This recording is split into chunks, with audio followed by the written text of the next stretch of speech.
আজকে বিকেল 2:30 ঘটিকার সময় 14 জন ব্যক্তি,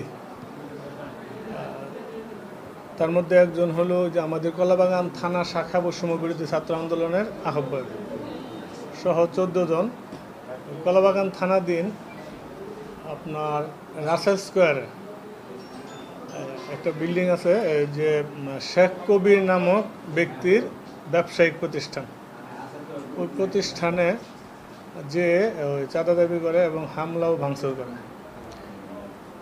আমাদেরকে 999-এ আমরা ফোন পেয়ে আমরা যাই, ওই দিক থেকে সেনাবাহিনীও আসে।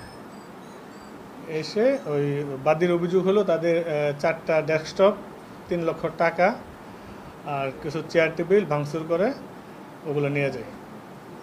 তো পুলিশ এবং সেনাবাহিনী এট এ টাইমে উপস্থিত হয়ে ওখান থেকে 14 জনকে আটক করতে সমর্থ হয়।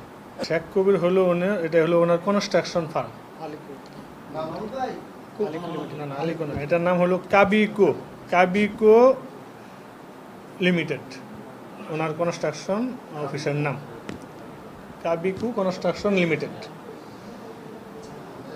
আটককৃত শিক্ষার্থীদের সমন্বয়কদের কাছ থেকে তাদের কোনো কথা শুনেছেন কিনা যে তারা সেখানে কেন গেছে?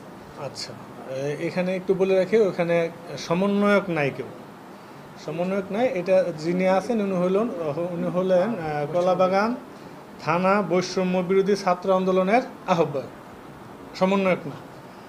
তো ওনাদের সাথে কথা হয়েছে, ওনারা ওখানে ওই তাদের বক্তব্য হলো তারা ওখানে আওয়ামী লীগের অফিস চলতেছে এরকম একটা মেসেজ পেয়ে তারা গেছে।